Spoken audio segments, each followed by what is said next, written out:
joining us. I want to get straight to the real question, I think, which is, I know this is not a simple question to answer, but to the best of your ability, what is exactly happening now? Yeah, I think they just cut open an alligator in the Everglades and found 2 more boxes of ballots down in Broward County.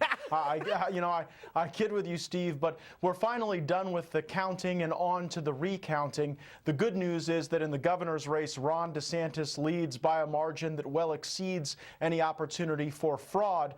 But what we see is really a new strategy from the resistance. First, they showed up at our town hall meetings, tried to disrupt us. We passed tax cuts anyway. Then they told us there would be a big blue wave that would wash out all Republicans. Well, that was met with a red wall here in Florida.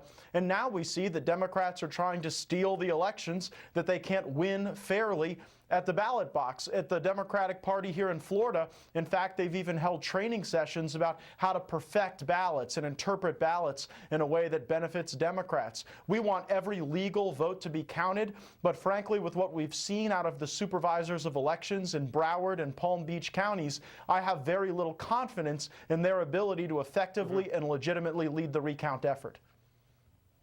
So in terms of what we've seen so far, am I right in saying there's no evidence yet of anything illegal? It's just incompetence, is that right? Well, I think it goes a little beyond that. There have been some court rulings that have already found that supervisors of elections in both Broward and Palm Beach County engaged in illegal activity. In Broward County, that illegal activity was when the supervisor of elections stood in the way of Florida's transparency laws that required us to get accurate counts on who voted and where they voted and when that count was ultimately final on Election Day. In Palm Beach County, there was illegal activity when the supervisor of elections was validating damaged ballots at the staff level without having the canvassing board review that process. So I believe there's already been enough illegal activity on the part of the supervisor of elections to justify their removal. What we haven't seen is the proof of the ballot stuffing or fraud, but when they stand in the way of the transparency, then it becomes very hard to acquire that proof.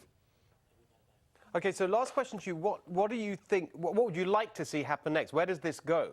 Do we just have to wait, or do you think that there needs to be more aggressive action against what the Democrats are trying to do?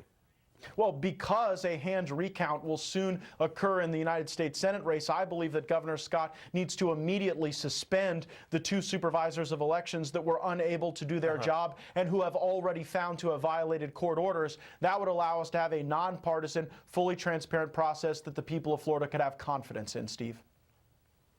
Congressman, thank you so much for that. Thanks for staying on this.